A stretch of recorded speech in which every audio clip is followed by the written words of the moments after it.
Hello, everyone. Welcome back to Geek Warning, brought to you by the Escape Collective. I'm James Huang, and I'm once again here in our virtual studio with our usual panel of geeks. Joining me from Sydney, Australia is Escape Collective's senior technical editor, Dave Rome, in Sydney, Australia. Hi, Dave. Howdy. And we also have our other tech editor up in Ireland, Ronan McLaughlin. Hi, Ronan. Hello. We've got a little bit of a short timeline here for you because apparently you have to go get on a plane to go do something fun. Yeah. Can we tell people what that fun thing is? I suppose we probably can. No reason why not, I guess. I'm going to meet Johnny Long. After I meet Johnny Long, I'm going driving a Formula 1 car, but that won't be as fun as meeting Johnny Long. Perfect. How are those garage cabinets coming along? I have 5 built now, so another 3 or 4 to go. That's pretty good. I found myself some worktops yesterday. I got 8 meters of worktop for £60, I think, £70. Should have been £200 for 4 meters. Wow. You know what that sounds like to me? Bargain. Sounds like 8 meters of clutter. I'm probably not going to use it all, but I was like such a good deal, I just had to take it. May end up needing a new tool, a new saw to cut through it. Not sure what I have is up to this, but we'll see. I'm sure you will be able to tackle that problem when it comes up. Mm-hmm. Speaking of which, Dave, I have a slightly different variation on my usual question for you. What is next on your list of tools to buy? Next on the list of tools to buy. I feel like I'm very reactive to the world of tools. Oh, interesting. I wasn't sure if this was like a pre-planned sort of thing or just kind of more spur of the moment. No, I mean I still would like to get another disc brake facing disc brake tab facing tool. That's been on the list for a while. I mean I've got the Park tool and it does the job, but I still would very much like to actually own one of the tools, a VAR or a cyclist that does both tabs simultaneously. So that's been something that I've been actually every few months I get inspired and try to buy one and then realize just how hard it is to actually get one of those sent to Australia. And how expensive they are. And yeah, so one day. Perhaps maybe. Next time I fly to meet you, Dave, and I could bring one from here. Yes, that would be very good. Yeah, it's funny. I have actually ordered the VAR like 3 times through 3 individual people and then ended up like either canceling or them not being able to get it for me. So, yeah. We'll get there eventually. It's the elusive tool. Of the VAR and the cyclist, Dave, do you have a preference as to which one you would probably get? Yeah, I think they both have their limitations. I think the cyclist has limitations in the way it mounts the bike with the axle, and the VAR has limitations in the fact that they don't respond to emails. And also there's some people have had them where they're not actually, the tool itself is not perfectly straight and they've had to use like a washer to make the tool straight or to make the cutters level. So I think that's kind of an issue. So yeah, neither are absolutely perfect, but I think between the two, probably the cyclist. Intriguing. All right. Well, looking outside of that, it has been definitely a very busy week in the world of bike tech. We've got a long list of things to talk about today. So we've got a new bike from legendary US brand Moots. That's a little bit of a head scratcher. We've got some new aero wheels from DT Swiss and Fulcrum. Some promising and maybe not so promising tire news, and also some promising and not so promising news about a couple of e-bike brands. We're also going to chat about Ashton Lambie's recent adventure with a little bit of a trailside frame repair. I've also got some thoughts on how to stay safe while riding on the road, and we'll finish up with a kind of a perplexing little PSA, maybe not so perplexing, but a little unusual little PSA on charging your Shimano Di2 electronic drivetrain. So as I said, it is a long list, so maybe let's just go ahead and dive right in. Plus, Ronan needs to go to bed. First up, anyway, is this new Moots. So as most of you listening to this podcast probably already know, so Moots is a Colorado brand that's built its entire identity on handcrafted titanium bikes. And this new Express is neither of those things. It's a carbon fiber E gravel bike. It's molded in Asia. Just the fact that it's molded in Asia in and of itself isn't that big of a deal. It's also outfitted with a Shimano EP801 mid-drive e-assist motor. It's got a Shimano e-bike specific 1x11 drivetrain, kind of based on the XT Di2 system. It's got Shimano GRX carbon wheels, a bunch of carbon fiber finishing kit that comes from Moots' own in-house brand Mod, M-O-D. There's a battery hidden inside the down tube that Moots says will power this thing well past 100 miles. That is a quote, which is the equivalent of 161K. And the system has been tuned to, quote, feel like a Moots, unquote. Whatever that means.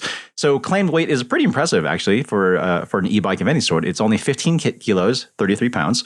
Retail price is an even 10K US. And sorry, it's only US only for now. And it looks like it'll actually be a pretty good e-gravel bike.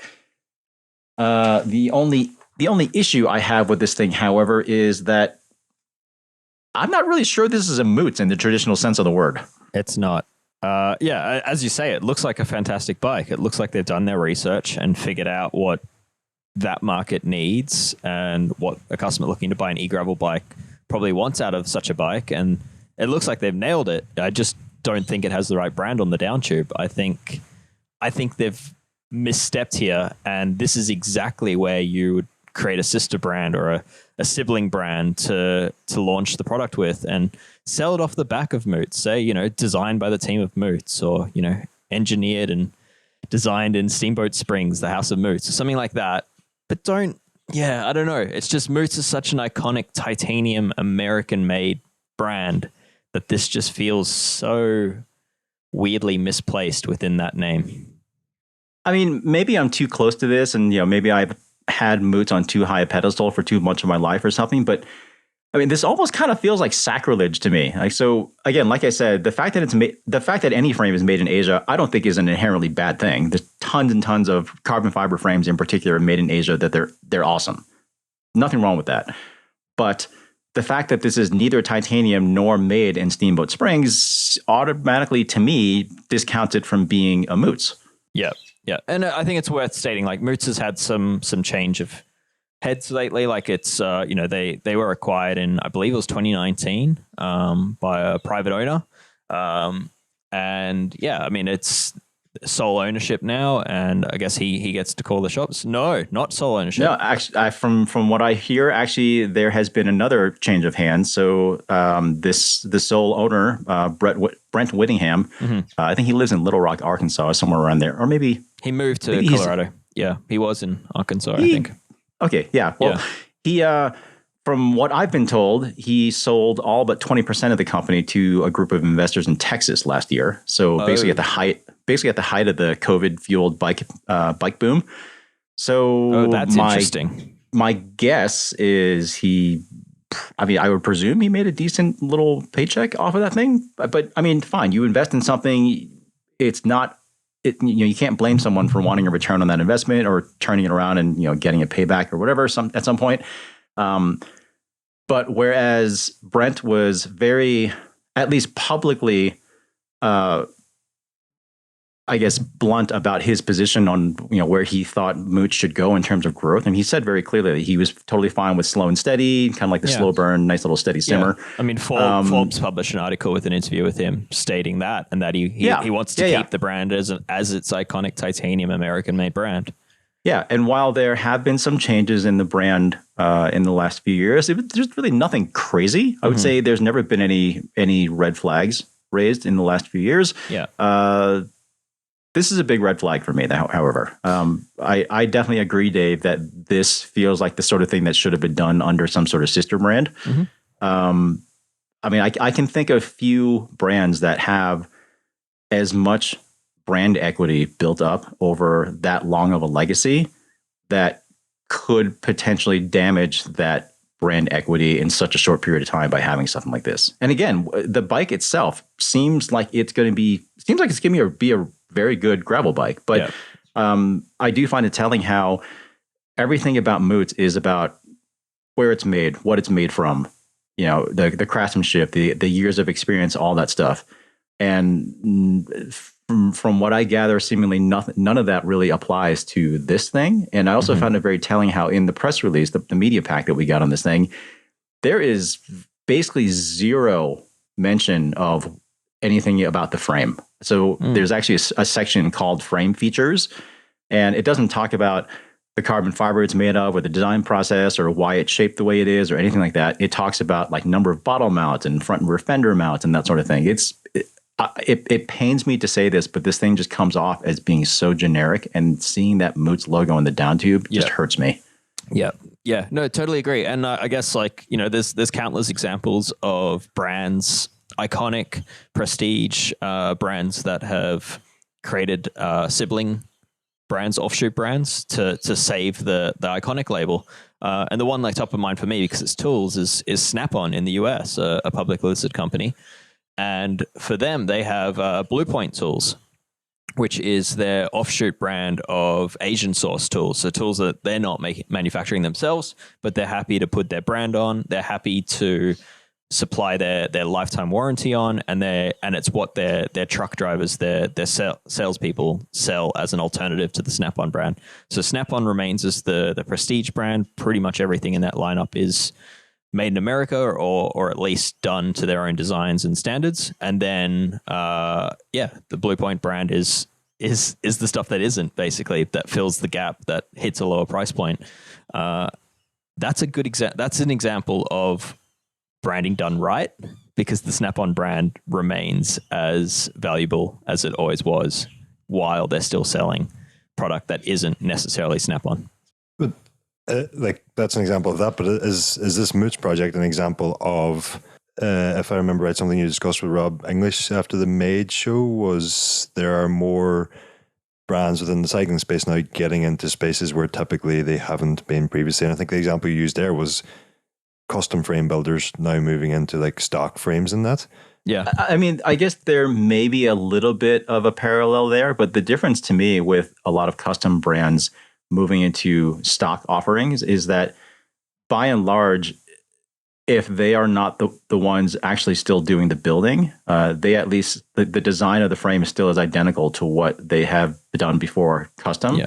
And usually the people making those frames they're contractors that are usually often very like physically close to where they are. And they're often by other well-known builders who maybe just have production capacity. And if not, if they are outsourcing to say Taiwan, like Scar Bikes, they're at least using their expertise and their experience in the metal that they have the expertise in to produce bikes that they've prototyped themselves and have tested the custom made version themselves and have now given it to other skilled hands to reproduce.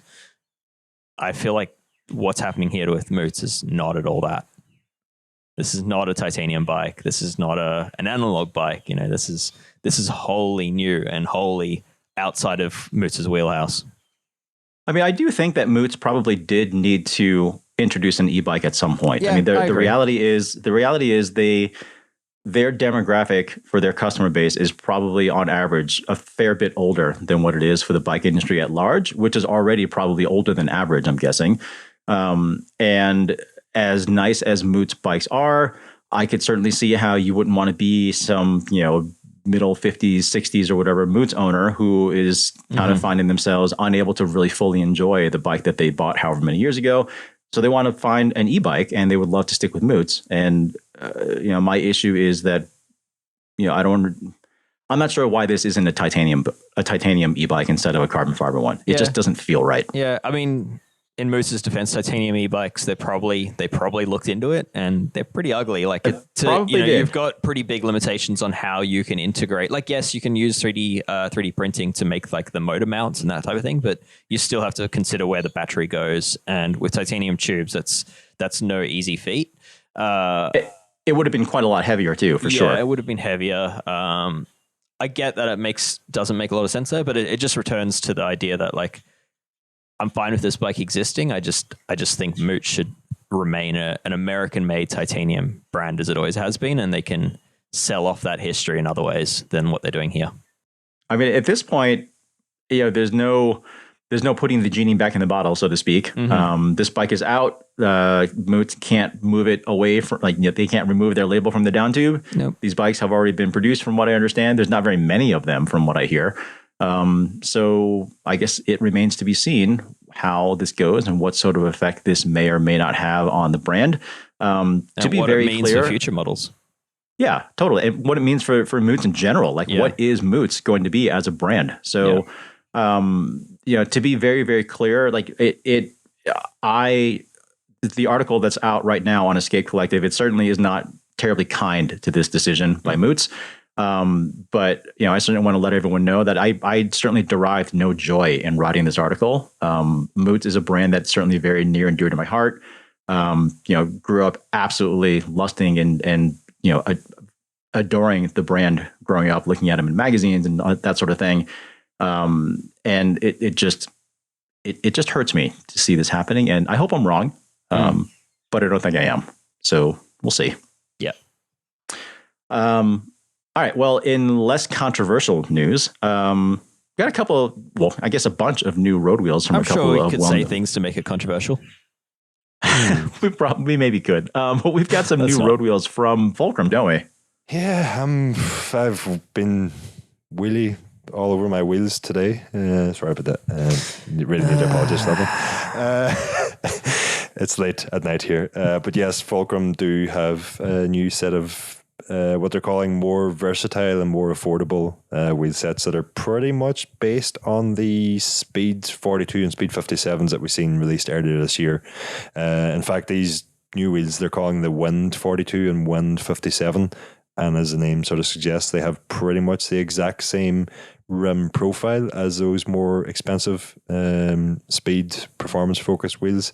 But these are obviously replacing the existing Wind range, and the new wheels the new rims are taller and wider with a new 23mm internal rim and 29mm external. They're carbon, of course, and they're hooked tubeless compatible, and they also feature that sort of sealed rim that we come to expect from Fulcrum and Campag also. So tubeless compatible without rim tape. But despite being taller and wider, Fulcrum are saying that these wheels are actually lighter than the old Wind wheel set. So they're saying that's thanks to a new sort of mix of carbon and new carbon layups. But yeah, sort of I was going to say relatively affordable. I probably can't go that far. You're looking at £1,250, $1,600, €1,400 for a wheel set that's basically the same as the Speed wheel set that's €800 more expensive. The only real difference, again, being that carbon layup, it's the FF80 mix that Fulcrum calls it in the new wheels versus the FF100 in the Speeds. And basically the difference is there that they're a little bit heavier, but aerodynamically they should perform pretty similar. The standout there was the 23mm internal width, because Fulcrum's been historically very traditional, as along with Campag in that sense. But yeah, 23 is wider than I thought they would have gone. Yeah, I mean it's the 29 that jumps out to me, the external width being a bit of an aero weenie or whatever. Should work well with the 28mm tyre there, aerodynamically speaking. One other difference, the Winds also use a sealed cartridge spring in the hubs rather than cup and cone that you get in the... Yeah, there's probably some weight savings there as well in that hub compared to cup and cone system. But whether that's intentional or whether it's just a cost thing, but yeah, I'd imagine the Wind 42s are basically 1,500 grams, whereas the 57s are about 1,585 grams of claim weight. Not bad. No, not bad for a 57mm rim. Yeah, I mean Fulcrum and Campagnolo, which they won't like me saying this, but they're typically a very, very similar wheel, except for generally the lacing pattern and the logos. But yeah, they're historically a very reliable option. And if you can get a wheel that's competitive in weight from them, then chances are you're going to have a great experience. Yeah, and reliable in terms of hub quality in particular. Like their bearings have always been really good, and the build quality has generally been very good. So, historically, for me, it has been one of those brands where they don't always kind of like jump off the page on paper in terms of their specs. But oftentimes it's one of those things where the qualities, where their positive qualities sometimes don't really come out until several years down the road. Yep, an underrated product, which is saying something because they're actually quite popular. So it's the other, I'm not sure if I mentioned this or not, but I meant to. But the other big difference between these and the Speeds is that these are actually rated for or approved for light gravel use or ASTM Category 2. Yeah, if you know what that means. It's kind of it's in relation to like the testing done on the wheels and the rider system weight. So it's like if you see like a 90 kilogram max limit on a set of wheels, it typically means that they're specifically for road use, and then the 110 kilogram system use typically means they've passed the standards for use on light off road use. So that's sort of where that comes from. That's worth a deep dive. We should flag that and come back to that topic at some point. Scribble that down, Dave. 120 kilo limit on, there you go. On the new 57s. Yeah, there you go. So, yeah, I might be confusing standards there a little bit, but we'll come back to that. Yeah, I think, Fulcrum at least are referring to this one in terms of these wheels are approved for light gravel off-road use. So take them any further than that, you're likely to not do them any favors, but they're certainly, one of the things they're marketing as a difference between these and the Speeds is the options it offers you in terms of going off the tarmac. All right. Well, anyway, I suppose maybe we can look into bringing a couple of these sets of wheels in for review if we think about it. But let's move on to tires in the next little bit of news here, because we got a couple little interesting developments. So I feel like it's been kind of forever and a day that various people have been trying to come up with an airless bicycle tire that doesn't actually suck. And one of the most intriguing entrants is actually made out of metal, of all things. So more specifically, it's a nickel titanium alloy called nitinol that this new brand called the Smart Tire Company says it's a, quote, lightweight, highly flexible, super elastic metal that stretches like rubber but is strong like titanium and will always instantly snap back into its original shape, unquote. Looking at the tire itself, it kind of looks like sort of like a big slinky toy that's kind of fashioned into a hoop and then covered with a traditional tread. Looks like it a is really kind of fancy garden hose. Kind of, yeah. So like it is covered. The metal is covered all the way around. So some pretty intriguing qualities. So the company is saying that it can be retreaded for just $10, starting at $10. So meaning you can theoretically use the same casing over and over again, which is good for sustainability, of course.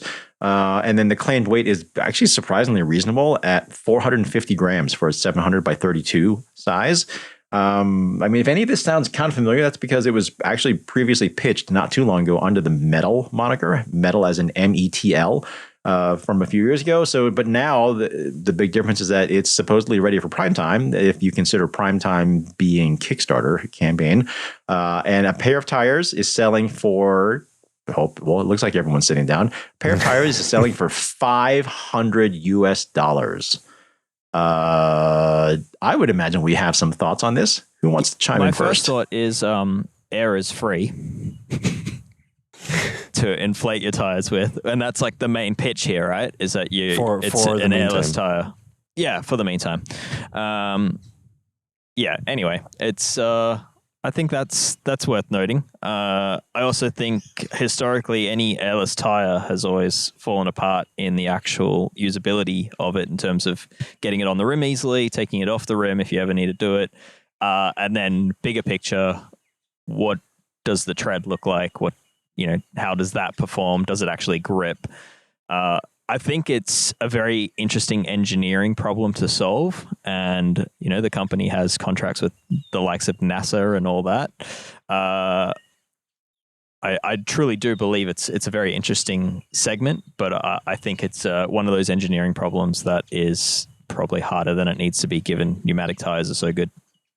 Do you get the feeling it's one of those engineering problems that the engineers have looked at the bicycle and thought that would be a good place to start, rather than maybe looking at somewhere that might be a better place to start. Wouldn't be the first time. Can someone say, did I hear someone say Superstrata? Yeah, I think they've even, bicycles, they're easy. I think they've even gone on record to say that they're starting with a Kickstarter bicycle product as like a way to prove the product in a consumer marketplace. Rather than starting in cars or something like that. All right. Well, like I said, I mean, this whole metal tire thing or the airless tire thing, it's something that people seem compelled to continue to chase, and we'll see how this one goes. $500 a pair, though, sounds like it's basically just going to be a little bit of a science experiment, but we'll see. Yeah. It'll be fun to follow. It's promising. I think. Yeah. Given if anything, the company behind it and the history that they've had in getting here, I think it's probably one of the more promising options. It's going to be interesting to follow regardless. Yes. So in not so good tire news, however, we've got a recall to share. So this time it comes from Pirelli. Specifically, the recall applies to the P0 Race TLR, those road tires in the 700 by 28 mil size. The official notice suggests there's about 14,500 affected tires floating about. Although the notice supposedly only affects tires sold through competitive cyclist, Trek, and Angry Catfish stores between March 2023 through July 2023. And there's also date codes listed between 1023 and 2423. The recall notice does not go into like real nitty gritty specifics as far as what exactly is wrong with these tires, but it does say that there's a risk of, quote, rapid air loss, unquote. So take that as you will. So as always with any recall, if you think you might have some of these things, the first thing you need to do is to stop riding them, and then contact your place of purchase for more info. But you should keep in mind that even if you didn't buy those tires at one of those three retailers mentioned, it's unclear if Trek may have been the distributor for wherever you did buy them. So best thing to do is just go ahead and head over to Pirelli.com for more info on that, and play it safe, because I would say that a sudden tire blow off does not sound fun. It says with certain rims, is something I saw mentioned. Rapid air loss with certain rims. Do we think those certain rims might be hookless?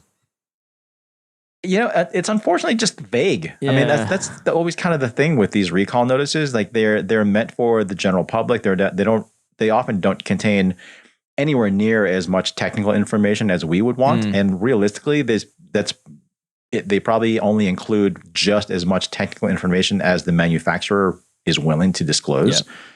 Yeah. So don't know. And we don't know if this is we don't know if it's a hookless thing. We don't know if it's like a sudden casing failure, if the bead itself is going to break, if the tire is going to blow. We don't really know. Just don't really have a whole lot of info. But yeah, the point being, if you have some of those tires, stop riding them. And like if you have been riding them and you're thinking to yourself, oh, these have been fine, I'll just keep riding them. The problem with those sorts of things is they're often fine until they're not. So some of you listening may have maybe thinking to yourself that this is not a new recall. It's like, I think I've heard this before. That's because Pirelli did announce this recall earlier in different regions. So this is a notice that just went out to North America not too long ago. Same tires, same date codes, from what I understand anyway. But the difference here is that each country does have its own governing body for this sort of thing. So that's why notices are kind of going out somewhat haphazardly, but either way, the tire is the same, the advice is the same, and our advice is certainly the same. Play it safe. They just needed to establish that the American Air was causing the same issues as the British Air. Yes, and yes, we got there. All right. Anyway, enough with tires. We're going to head back to the e-bike beat just for a bit. So it's very, very likely you have heard about this brand Rad Power. You've probably seen a whole bunch of them rolling around wherever you are. We've certainly talked about them here in the past, and Rad Power has made an interesting announcement the other day saying that given all the attention in recent months on e-bike battery fires, moving forward, they're committing to only producing bikes that comply with UL safety standards. So the company CEO, Phil Molyneux, sorry, my apologies, Phil, if I'm butchering your name, recently said in an interview with the tech publication The Verge, quote, "We're very passionate about safety of our riders and the quality of our bikes and pushing the industry forward. And that's coming from the mantle that we are America's largest e-bike brand. And so we have a responsibility to drive the e-bike momentum forward in terms of the safety agenda," unquote. So just to provide a little bit of background, UL is maybe better known by its old name, Underwriters Laboratories. It's a U.S.-based but global nonprofit organization. It basically just sort of determines if a whole bunch of different consumer products are safe to use. I think it's great that Rad Power is making this pledge, and I think it's good that it's going to happen as soon as model year 24 stuff. So it's going to be rolling out pretty soon. However, Rad Power has been selling an awful lot of bikes, and that also means that the company has been knowingly putting out over 600,000 of these e-bikes out into the world that were not UL listed, and that was by their own choice. Yep. I kind of see there being quite a lot of PR spin in this one, in that they are probably in the near future going to be forced to offer something of UL standards or equivalent in order to sell their bikes within certain regions of the US. Like New York are pushing for this. I know there are other states in the US that are quickly moving to bring in required standards in this level. And I think, Rad Power to exist as a company moving forward would have had to have done this anyway. So I kind of see this as a bit of spin. I think they needed to do it. I agree, James. It's a bit worrying that it's taken them this long. And I think it's also worth noting that any brand that isn't meeting these standards or an equivalent safety standard, you probably shouldn't buy. I think is probably the main thing to say. Like, all the high end e-bikes that in the market, Bosch, Shimano, Bros, whatever high end brand, they all pass these standards. It's just the lower cost stuff that I think is really worth looking at and scrutinizing before you ever purchase one. And the doubly frustrating thing about it is that for the brands who aren't up to these standards, and for the likes of Rad Power moving to these standards, it might already be too late for a heck of a lot of people who want something as awesome as an e-bike. Because I know there's like apartment blocks, and you spoke about New York City and all there, where bans may well be implemented, and if the person implementing those bans are not cyclists or fans of e-bikes, it may be very difficult to get those bans overturned. The damage is absolutely done. Much worse than that is obviously when there's a fire that happens as a result of one of these, and whole buildings at risk, people within inside it are at risk. So it's just it's kind of these shooting themselves in the foot, and that just as e-bikes are taking off, you're getting all this bad press because they're just not up to, or a few brands are not up to the standards that the others are. Yeah, and I don't want to come off as being anti-e-bike at all. And I actually really like e-bikes. I obviously own one. I've talked about our Urban Arrow quite a bit. Dave, you just bought an e-bike. Wade, he has the second one. Wade has a specialized Levo that he commutes on quite a bit. I'm very pro e-bike in general. I'm very anti low quality, sketchy, sort of sketchy manufacturing e-bike. Let's just make that very clear. So I certainly know of a whole bunch of shops who actually won't work on e-bikes that don't use UL certified components. And for obvious reasons, we were just talking about the whole battery fire thing. I'm not saying that a bike that is not UL certified is going to catch on fire or anything, but there is that extra layer of confidence that someone has dotted their I's and crossed their T's and stuff when you're looking at these things. Yeah, like using Bosch as an example, their battery technology is pretty impressive when you look at all the safety measures that are within that battery and all the redundancies and the way that they can prevent thermal runaway and all that. So you look at a battery off an AliExpress e-bike, for example, and it doesn't have really any of those safety measures. So there's absolutely cause for concern here. And as Ronan was saying, unfortunately, having so many e-bikes in the market that don't meet these standards has done the damage, and hopefully it's not too late for the e-bike market and the electric vehicle market to rewind some of that damage and prove that these products can be safe to own. All right. Well, kind of continuing on with the questionable e-bike quality sort of thing. We've got another recall, this time from another company called Lectric. So Lectric. And this particular recall has nothing to do with e-bike components at all, but rather the mechanical disc brakes that brand uses. So according to this is a US recall. So according to the CPSC recall notice, quote, the mechanical disc brake calipers located on the front and rear of the e-bike can fail, resulting in loss of control, posing crash and injury hazards to the driver, unquote. That recall notice also says that there's about 45,000 of these e-bikes out in the world, so not nearly as many as the Rad Powers. But CPSC says it's received four reports of a loss of braking power, quote, loss of braking power, including 2 injuries that involved cuts, scrapes, and a broken bone, unquote. Of course, the notice says that you should stop riding these things right away. And the company apparently is reaching out to owners directly to supply replacement front and rear mechanical disc brake calipers.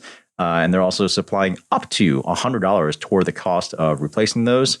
So kind of going along the lines of what you were saying earlier, Daly, I don't see this as a failing of the e-bike industry specifically, but it's most definitely a failing of super cheap and crappy e-bikes in general, because these e-bike components do cost money to add to a regular bike. And then particularly when you have the inexpensive e-bike market kind of selling themselves based on power and range, but seemingly mostly on power and max speed, that sort of thing. These things are class 3, meaning that they have throttle control. They have assist up to 28 miles per hour, which is what is that? Is that 45K? I think. Relatively low cost of entry. They're super popular with kids in particular. I mean, it's bad enough that we have a bunch of crappy bikes out there, period. But crappy e-bikes in particular just come across to me as absolute disasters waiting to happen. Yeah, it feels to me like brakes are far too often an area of cost cutting. I mean, they have to cut costs on everything on these bikes in order to hit the price point. So, but I think brakes are the one that continuously come up as the problem. And I mean, to me it makes sense that that's the case, because brakes are one of the only safety related things that you're gonna see become a problem. I don't know. It's for me like a bike like this. There's so much more weight in it. It's going faster. You need better brakes on a bike like this than you do on an analog bike. And especially when you've got 4 kids on it. And at this price point, we're still seeing analog bikes with brakes that aren't good enough. So it just makes sense that, to me, I'm not surprised at all by this recall. Like, I think it's just bound to happen with the number of bikes in the market with brakes that just aren't suitable for what they need to do. I mean, you and I, James, we tested some road bikes last year that had mechanical disc brakes that by all means should have been fine, and they just were not safe. Like we bed them in and we just couldn't come to a stop in what we deemed to be a safe distance. And that's a racing bike of a decent quality level. We're talking about e-bikes here, which are much heavier and still trying to hit the same price point. If anyone listening to this podcast is an actuary, I would love to see some numbers crunched as far as what the potential cost savings are for these companies that are looking to spec such cheap, low quality components on their bike versus the potential cost of a lawsuit that would happen when someone invariably gets hurt on these things. I would have to imagine there's some tipping point there, and maybe they're calculating this ahead of time. Maybe they're being that callous about it, and maybe they're not. I'm not really sure. But if this thing affects 45,000 e-bikes, if they're saving, I don't know, a couple bucks on each one, which is maybe not outside of the realm of possibility. Let's say they're saving $100,000, $200,000 in production cost, but if they get hit with one decent lawsuit, in the United States, we like to sue people. So if you're going to sue someone, you're going to sue for a lot of money. So let's just say you get one lawsuit that you have to settle or whatever for, $1 million, $2 million, $5 million, whatever. Then all of a sudden that money that you saved nickel and diming the bike, like you just flushed it all down the toilet. Yeah. I will say like mechanical disc brakes aren't the problem here, but like bad mechanical disc brakes are the problem. The other big issue here is that these bikes, mechanical disc brakes especially, require ongoing maintenance to actually work well. And I can tell you that of the 45,000 bikes that were recalled, I would assume 40,000 of them would probably only see a mechanic when the brakes go bad, when the brakes stop working. they'd be taken in for a service. It'd be a very reactive service. I feel like you're being very generous. Maybe with that very number, generous. Dave. Maybe 49,000 and something. But yeah, I think that again is fundamental here. Is that the e-bike brands are not doing enough to educate customers on the needs to regularly service these things and to ensure that the brakes are consistently in working order. Because I would suspect that some of these, some of those reported injuries probably could have been prevented with having a mechanic go over the bike. Yeah, we were just talking about Rad Power a few minutes ago. They had a recall not that long ago related to rim strips.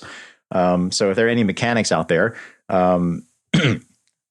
Rad Power, apparently they were using just like the super, super cheap butyl rim strips in their rims for quite a while. And not surprisingly, there were a bunch of wheels where that strip would migrate over and expose the spoke nipple heads. And then they were having blowouts of the tubes. And then you have these cargo bikes, which are already heavier to begin with, and then they may or may not have been loaded down with people or groceries or whatever. And then at that point, when you have a blowout, it's not going to be good. So however many pennies Rad Power saved on that decision, I'm positive that did not work out. Yeah, they should spend $500 on airless tires.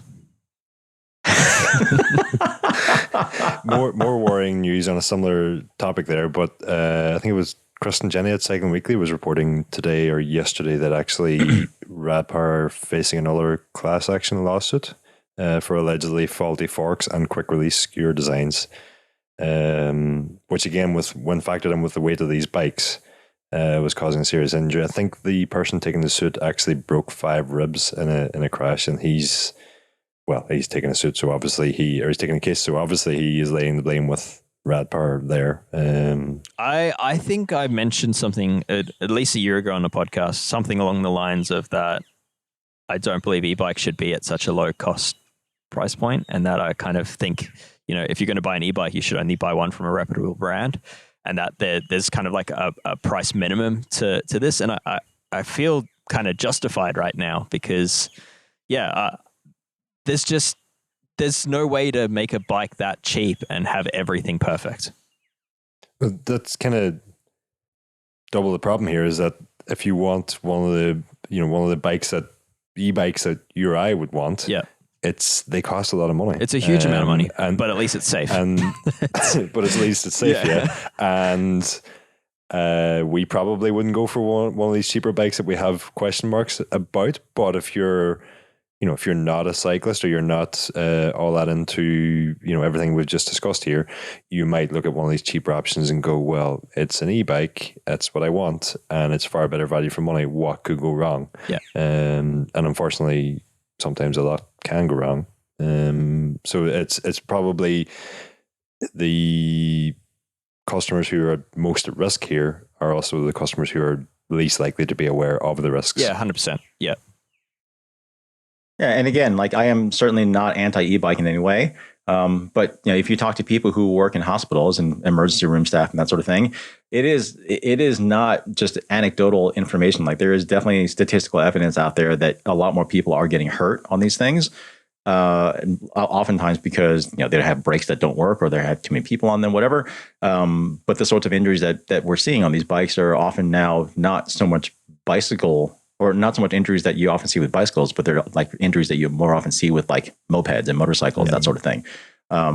So yeah, these things often have quite a lot of power. They go quite fast. And when you go real fast and you don't have brakes that don't work, that's a problem. And they're often being used by people with no experience.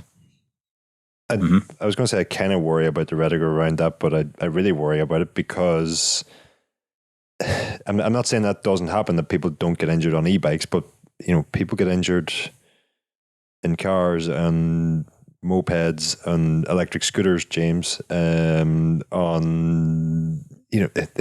get injured in multiple different ways, but for some reason there seems to be a focus on e-bike injuries, or at least maybe I'm just more aware of it because I want an e-bike and I don't have an e-bike, and I see this pop up and I worry then, and someone was going to mention earlier and it didn't because I kind of think it's off topic, but the last time I had a run on an e-bike, I think, or a proper prolonged run on an e-bike, was back in like 2017, 2018, when I worked with Sustrans, and being a charity that promotes walking and cycling, we had just invested in a fleet of new e-bikes, only to discover after buying this fleet that at that time, under Northern Irish legislation, e-bikes had to be taxed and insured like motorbikes. And with no functioning government, as is often the case here, there was no way to get that legislation updated. And so the bikes were out of action unless one scrupulous employee snuck down during lunchtime and took them out to go and get his lunch. Which, of course, never happened. Never happened. But yeah, my fear is that we just, Paris has banned scooters. Are they going to ban e-bikes? A lot of the town bikes you see there are e-bikes. You only have to walk through a city with a bike share scheme to see that the state of disrepair that these bikes are in. And if the accidents that are happening on those bikes are lumped in, and the response to those accidents are lumped in with just all e-bikes, generally speaking, I think that could be quite worrying. Well, it's kind of as is the case with many things, right? Like the thing sounds good in theory, but the execution is often lacking. And to me, I feel like with a lot of the e-bike things, I think it's fantastic that people are using e-bikes to get around, the whole micromobility movement, not having to get into cars and that sort of thing. Those are all huge positives. However, I also see lots of pitfalls with offering bikes that make it so easy for people to go that fast and to carry that many people without any sort of education or without any sort of limitations and that sort of thing. I mean, yes, there's legislation in a lot of cases, but I mean, who are we kidding? Who hasn't seen a kid with towing two of their buddies on one of these things just ripping through a neighborhood somewhere? It just sounds like it sounds great in theory, but it just sounds like the execution is a recipe for problems. There was a kid where I used to live who had just gone like a whole step further and added a motor to his mountain bike. No pedaling required at that point. It was just open the throttle, and you could hear him coming for about 5 minutes before he actually reached this point. Excellent. I sound like such a grumpy old man. Anyway, all right. Let's get on to some fun news here to round out our news segment here. So you may have heard of American pro cyclist Ashton Lambie. He first earned a name for himself on the track. He's kind of more recently started doing a bunch of gravel racing though, and had a little bit of a mishap. While out on course at an event in Spain. So according to his Instagram post, he, quote, unclipped and somehow put his foot through the seat stay while trying to keep it upright, unquote. The result of that foot through his seat stay was a totally broken seat stay on his Laufsiegler, which he apparently repaired with a stick and baling twine that he found on the side of the road so he could keep going. Yes, repaired, sort of repaired. And this was just before. So this happened very early on in the race too. So and this was just to kind of get him by until he could do what he called a sturdier fix with tape and zip ties at the next aid station. So, like I said, this happened very early in the event, and he still managed to finish. This event was 110 miles long, so I'm not sure what that is in kilometers, and 9,000 feet of climbing, so almost 3,000 meters or so. The pictures are absolutely bonkers. You need to go check out his Instagram page. His tag is Bahama Longbottom on Instagram, so just go ahead and check it out. You've got to see the pictures. It's fantastic. I've seen this being done before. Camp utensils like titanium sporks, and zip ties are absolutely the primo way to do this if you happen to be traveling overnight and have the ability to do that. But yeah, this is it's amazing what you can use to fix a seat stay and actually have it survive. So one product that someone mentioned to me, sorry, I can't remember their name, but Dave, you might remember this thing. It was called FiberFix. It was basically this pouch that had essentially like a water activated, some sort of like epoxy fabric wrap. It almost looked like an Ace bandage, like if you sprain your wrist or ankle or something like that. But it was already preloaded with a bunch of epoxy. And so that company was bought by JB Weld. It's now called JB Weld Fiber Weld.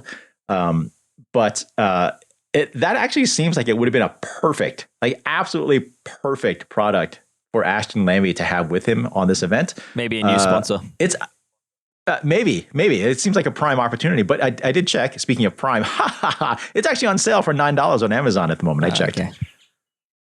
I don't know what you're talking about there, James, but Jack Aiken, who's a member of Escape Collective. Yes, that Jack Aiken. That's a real niche joke. Some people might get it, most won't. But he was messaging me recently telling me about these large sheets of quickset carbon fiber that they, with like sort of an adhesive back on it that they use. So I should say Jack Aiken's like an endurance car driver, has driven in Formula One. And he was saying in their endurance races at the moment, or not at the moment, but just in general, if they have like a crash or damage the car, they can quickly apply this quickset carbon fiber. It will, I don't think it really gives it much structural rigidity, but it just stops the thing from falling apart mid-race. So I don't know if that's similar or not, but something like that. Although I think this frame from Ashton's is just yeah.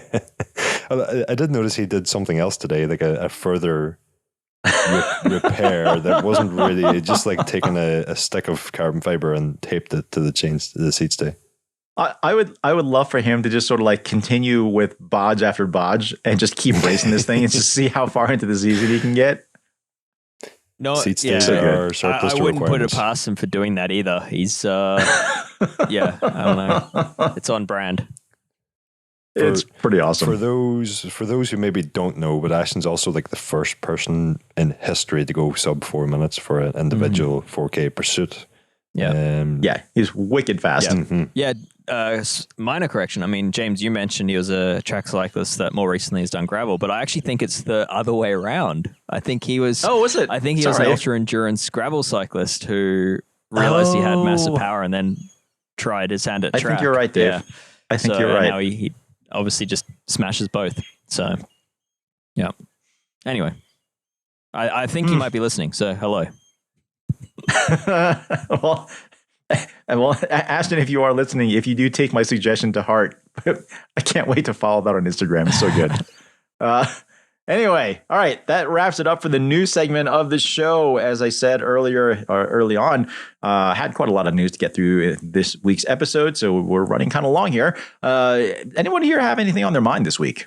Yeah, I've got $10,000 wheels on my mind because I just wrapped up a review of the Partington MK2 R39-44 wheels, which are an Australian-made full carbon wheel, which had the intentions when they launched to kind of become the new lightweight of the industry, like the disc brake specific tubeless ready wheel that was lighter than lightweight, had similar stiffness and I guess ride attributes, but just with a new, fresh approach to how they built the wheel. I've wrapped up my test of that wheel, and I have to say it's probably the best road wheel set I've ever used. And that kind of pains. They'd better be, Dave. And that pains me because I've given them back, and I now like my bike a whole lot less. Oh my. I mean, Dave, I think you and I talked about those Partingtons when I did that Synchros wheel review. Because certainly as jaw-dropping as that $10,000 price tag, and that's Australian, isn't it? Yeah, it's in the 6 range for US. So as much as that price tag definitely makes my eyes water a little bit, it's actually become a pretty competitive price point at this point in terms of like what else is out there. It's cheaper than lightweights, than Obermeyer lightweights. So yeah, they're not the most expensive wheel, which is ridiculous to say, but it's true.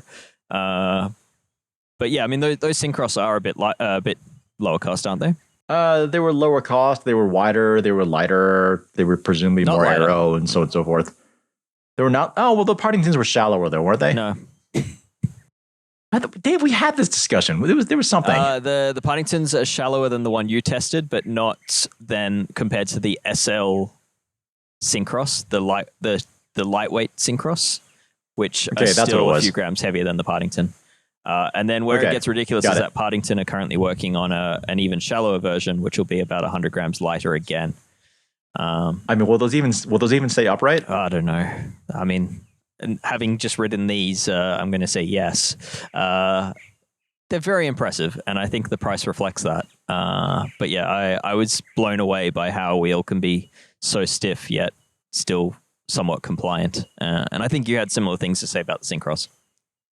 For sure. I mean, for as much as we kind of lambast ultra expensive wheels like that, the sad fact of the matter is that they are stupidly good. And Ronan, as you're going to find out not too long from now, because I just put you in touch with someone from Lightweight because they want to send over a set of Ronan wheels for us to review. So, unfortunately, we're going to be perpetuating this whole thing of really, really expensive wheels. We're somehow all going to be disappointed with our bikes soon. Yeah. We're not really going to be necessarily saying that you have to have these things, but the sad fact of the matter is oftentimes those crazy expensive wheels are actually better. Even if they're not proportionally better, they are often better. But not in every situation. So, I mean, as my review points out, I mean, there are limitations to having such a stiff wheel. And for me, it was when I was riding less than ideal surface tarmac, stuff, say tarmac that's probably been put over really rooty terrain. So you can actually feel the roots through the tarmac. And if you're cornering on that, then such a high lateral stiffness doesn't lend itself to having as much traction as when you do that same corner on a more flexible wheel. Right. That and they don't make you your morning coffee or make your bed or wash your clothes for you and so on and so forth. They do not. So limitations, but I mean, there's absolutely trade-offs to having such a single piece wheel. But for the most part, I was very blown away by how good they did so many things. Gotcha. All right. Well, I'll be eagerly awaiting the next iteration of these Partington wheels. Single piece wheel followed by a single figure bank account balance. Yeah. Ronan, based on previous conversations, I know you've got quite a lot on your mind that you've been building up for the last few weeks, and I've got something for this week as well. But we're running pretty long here, so I'm just going to go ahead and cut it off for the on your mind segment here, and we're just going to wrap up with a single PSA. So I can't remember which Escape Collective member sent me this little info. But we do have a little interesting word of caution for some Shimano Di2 owners out there. Maybe not so much word of caution, but anyway, if you look carefully at the Shimano manual for the Di2 charger, there's a specific mention regarding the Di2 charger input wattage. So this is a direct quote. It says, quote, use an AC adapter with a USB port that has a voltage of 5.0 volts DC and a current higher than 1 amp DC. If one with a current lower than 1 amp is used, the AC adapter may heat up, potentially causing a fire, smoke, overheating, electric shock, or burns, unquote. Just full of fires tonight. Yeah, well, this was intriguing because you kind of intuitively would think that if you use a charger that kicked out way too much power, that would be a problem. So it didn't really come across as particularly obvious that if you use a charger that didn't put out enough power, that would be an issue. But kind of reached out to someone. So this is not an official comment from Shimano. We weren't really able to get a statement from them on this. But from what I understand, the way it was explained to me was that as long as the correct voltage adapter is used, so the device is only going to draw as much amperage as it needs. So you can never get too many amps. However, if the adapter's rated current is lower than what the device wants for an input, then it's possible that device could power and draw more current than it was really designed for. So that could cause the adapter to overheat or fail. That's why that's going on there. Like basically it's trying to draw more power than it's rated for. What I want to know is, do I still need to use a laptop to charge my Di2? I don't have a Di2, but if I did, or I guess that depends on the output of your USB ports, huh? It does, doesn't it? Yeah. One of the rules I was told with Di2 is not to plug into like one of the straight generic USB power outlets like in a wall, and is to always go through like a voltage controlled device like a laptop, but also you could probably quite safely use a USB PowerPoint adapter that is of known quality from a reputable phone manufacturer or something similar. Well, I mean, the reason why this comes up, though, is because a lot of older phone chargers don't actually put out enough power. And I think those are specifically the ones where you could run into an issue, because some of the older, especially tiny phone chargers, some of those just might not put out enough power. So, yeah, that's just my friendly PSA. So, as I mentioned before, we've just created panic. Yeah. So anyway, check the ratings on the back of the power adapter that you're using for your Di2. If you're somehow able to read that just ridiculously small font that they stick on those things, it's got to be what, like, I don't know, like 0.2 point font or something like that. I don't know, it's just ridiculous. And it somehow always ends up being like light silver on white or something like that. Anyway, I did mention that little tip came to us from an Escape Collective member. Speaking of members, so Dave, how do we pay for all this stuff? How does Geek Warning get funded? I sell my personal tool collection, and so we're good for years. Yeah.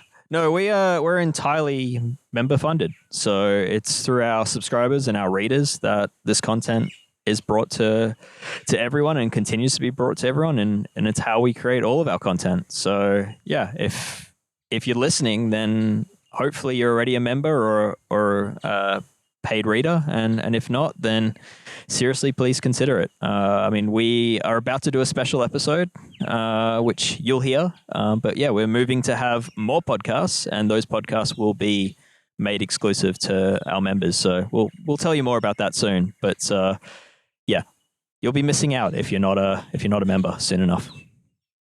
So if you haven't already hit stop on your computer or phone or whatever at this point, one thing we do absolutely request, if you're not going to become a member of the Escape Collective, which would make us very, very sad, by the way, please at least head over to iTunes and leave us a rating and review, because that also helps us out, because it helps more people find Geek Warning.